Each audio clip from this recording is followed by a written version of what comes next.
NHL 24 Team of the Season is finally here. This time it's a 3-week event instead of 4. Usually we have 4 weeks of content and a lot of cards, but unfortunately this time it will only be 3.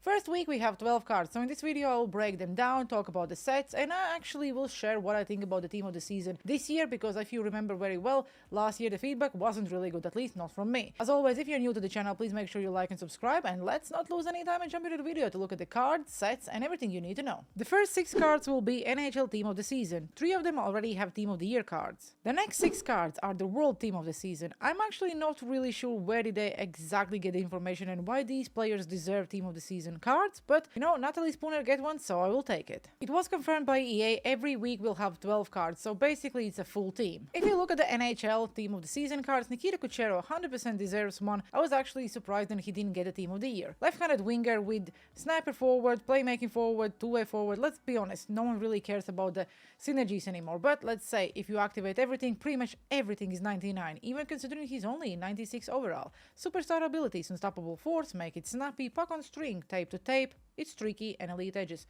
Really good combo. Again, Nikita Kucherov 100% deserves to have a Team of the Season card, so I'm happy he gets one. The next one is Nathan MacKinnon. Again, I think he deserves a card 100%, but because he already have Team of the Year card, I just think it doesn't really make sense. Playmaking forward with sniping forward, power forward, two-way forward, speed boost with dangle boost, accelerator boost. Again, you don't really care about these synergies anymore, let's be very honest, because everything is 99. Elite edges, 1T, make it snappy, puck on string, wheels, as a superstar abilities, and zone ability will be unstoppable force. Cale Makar will be the next one who also have a Team of the Year card. If you activate the synergies, everything is pretty much 99 except the endurance. The superstar abilities wheels, stick 'em up, quick pick, heat seeker, and shutdown. I like that they gave him zone ability elite edges because I personally think elite edges on Cale Makar works really good. And then of course we have Connor McDavid. You cannot really release Team of the Season without Connor McDavid, or you cannot release any event without Connor McDavid because he's just good. Make it snappy, elite edges, ankle breaker, shrug it off. I love Shrug It Off. I know a lot of people think it's pointless because you really cannot injure anyone, but I just like how it feels when it's activated. Wheels and zone ability unstoppable force. Again, without any synergies activated, another great card. Everything is in the top 90s. If you activate the basic synergies, you get everything again up except the endurance. I really don't know what it is with EA and endurance this year, but they are really killing the cards. Another card who I believe deserved Team of the Year was Quinn Hughes. Absolutely love the card. He is small, but let's be honest, we play the game to have fun. The GWC is over, so if you want to pick him up, 100% go and do it, because there is no better time to try and enjoy the game and use the players you like than now. Activating all synergies, you can get his skating very high, his shooting, the hands. I believe you can also get his body checking up. Elite edges, tape to tape, shrug it off, thunderclap, and quick pick as zone abilities with zone ability born leader. Born leader because he's a captain and he 100% deserves it. And the last one is probably the best goalkeeper on a paper, Connor Hellebuyck. I promise I will not go and make a goalkeeper. I'm telling this to myself straight away. I will not go and make a goalkeeper. Light work, extra padding, post to post, butterfly effect, no timer as a superstar abilities, and showstopper as a zone ability. 68 aggression, 94 speed, 96 rebound control, 5 all 94s. The card is great. Will it save me and win the games? Probably not, but on a paper this is the best goalkeeper we currently have in the game. If we talk about the NHL Team of the Season cards from week 1, I'm very disappointed, only because 3 of the cards already have Team of the Year cards. If you're playing this game from day 1, then you already probably will have them, or if you couldn't make them straight away, you probably would save enough coins to just buy them, because they are the best cards for those players. I was expecting some new faces, so there is more variety of the players we can use, but even the cards they released, the endurance is very low. I like the Nikita Kucherov get one, I like the Hellebuyck, and even Quinn Hughes,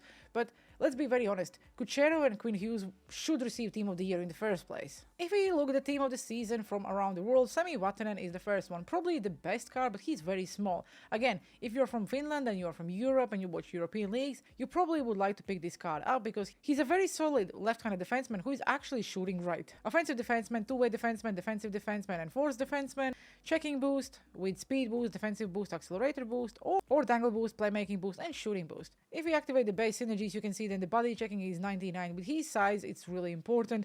The skating isn't really great because the speed and acceleration is only 92, everything else is solid. The shooting will be very good, so you actually, with the slapshot power and wrist shot power, this card will score quite a lot of goals from the point. If you look at the hands, again, very solid. Superstar ability Shutdown, Elite Aegis, Quick Pick, Send It, 1T, and Zone ability Heatseeker.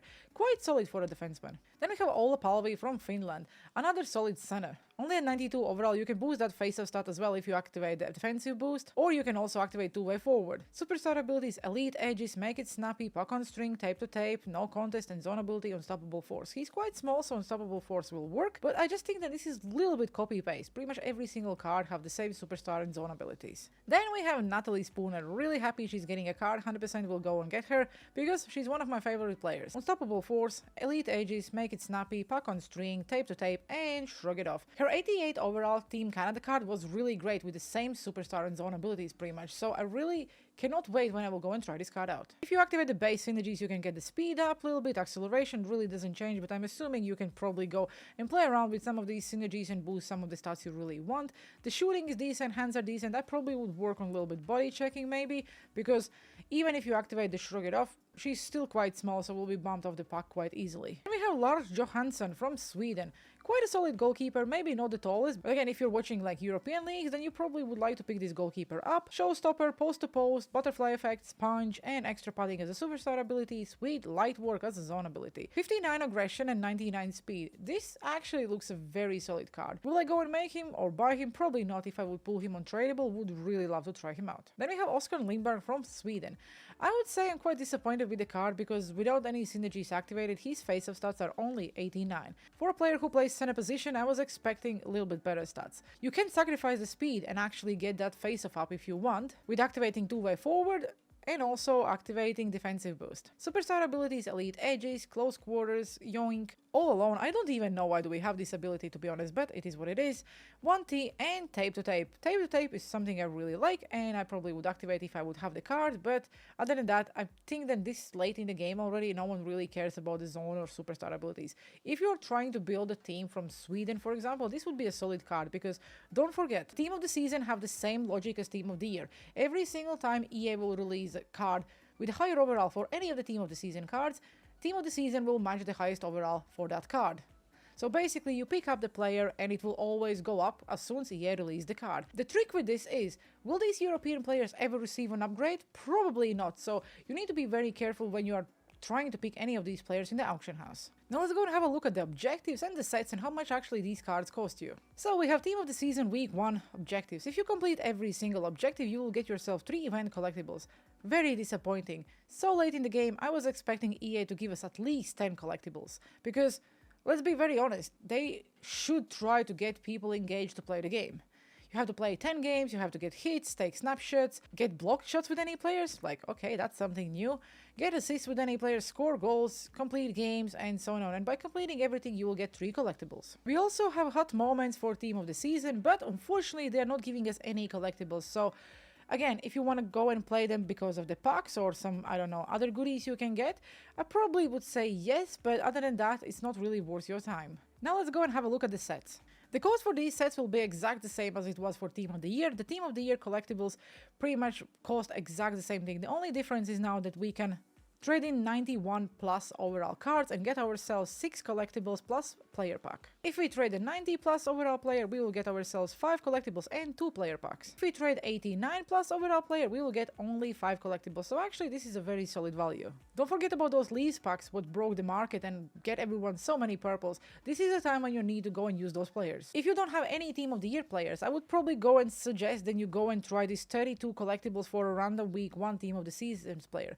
I am pretty sure then you can get the Europeans as well, so again, there is no guarantee that you will get one of the 6 NHLers. If you look at the first team of NHL Team of the Season set, then we have 2 sets for Nathan MacKinnon, for example. You have to trade in 40 collectibles for Team of the Season Nathan MacKinnon, or you can trade in his Team of the Year Nathan MacKinnon card, and in exchange of that, you will get Team of the Season Nathan MacKinnon, and also Team of the Year Nathan MacKinnon back. So basically, you will end up with 2 96 overall cards. The benefit of this is that you will be able to trade in one of these cards later in. So basically, EA is giving you 2 versions of the card where you can use one of those cards with the better synergies or the synergies you don't like or the abilities you don't like for the sets later on. So I will go and trade it in, and as you can see, the set is completed. So now when I go into my inbox, I can see I have Nathan MacKinnon Team of the Season and Nathan MacKinnon Team of the Year back. For Nikita Kucherov, we have pretty much the same thing. 40 collectibles if you want to make him from scratch, 19 collectibles and he's 93 overall MSP. And again, the second one is identical, it's just one is untradeable and one is tradable. For Connor McDavid, we have the same. From the scratch will be 40 collectibles if you want to exchange his team of the year, and that's exactly what we will do now. You'll get yourself team of the season and team of the year Connor McDavid. You can also exchange his X Factor maxed up to the 96 with 4 collectibles. Unfortunately, this time you're losing the X Factor and the only card you're getting back is his team of the season. For Quinn Hughes, we actually have 4 sets. So you can get 40 collectibles from scratch, then you can exchange his 95 overall X Factor with 8 collectibles, you can exchange his 86 overall MSP with 37 collectibles, and the next set is identical, the only difference is one card is untradeable, one is not. For Cale Makar, we have exact same thing, 40 collectibles. If you want to make it from scratch, you can exchange his Team of the Year card and get yourself 2 cards back. Or you can exchange his X Factor with 4 collectibles. And for Connor Hellebuck, we only have one option because he don't have any MSPs. If you want to make any of the World Team of the Season cards, unfortunately you cannot really go and do that because the only option to make one of them is to make Natalie Spooner with an MSP. If we go to the World Team of the Season set, you'll see that we only have 2 options, Natalie Spooner. Basically, both of them are 37 collectibles plus her 86 overall MSP. These sets are identical again, the only difference is one is tradable, one is untradeable. So for you, the only way of getting any of those cards would be to do the random week 1 Team of the Season players pack. But I would suggest if you guys have any of the Team of the Year cards, don't risk it because you could possibly get untradeable additional card. The only good thing is, let's say you have these 3 Team of the Year cards and you are exchanging them for the Team of the Season, so you're ending up with 3 additional 96 overall cards. If you go into the sets and exchange them, you'll get yourself 18 collectibles by just trading in your Team of the Year cards. If you want to keep both cards, that's absolutely fine, but EA is giving you an opportunity to earn 18 collectibles by just trading in your Team of the Year card. So a few points for me. I don't really fully understand how the card art is linked to the Team of the Season. I like the card art much better than it was last year, but I still don't understand really what exactly in this card art links to the Team of the Season and why those chains. But again, I maybe just don't understand it, and I think we even asked EA about it, so hopefully they will come back about it. I think that EA could do a little bit better, at least for week 1. Having 6 cards, 3 of them already have Team of the Year, it's quite sad. I think the Team of the Season is much cheaper than Team of the Year because if you are playing the game from day 1, you will have much more fodder and much more purples and much more cards to trade in. If you just picked up the game, let's say a few months ago, you probably will not be able to make more than 1 or 2 Team of the Season cards. Again, don't forget it's a 3-week event, so there will be a week 2 and week 3. Probably we'll also have the week where all the community will be able to go and vote for the players they want, so keep an eye. Don't go and waste all your cards and your fodder in week 1 because there may be better cards coming out. For example, I'm waiting for Connor Bedard because he's the card I really want to make. I also would like to make Nikita Kucherov, but really, will he make my team? Probably not. With that being said, I hope you enjoyed today's video. Have a good one and see you on the ice.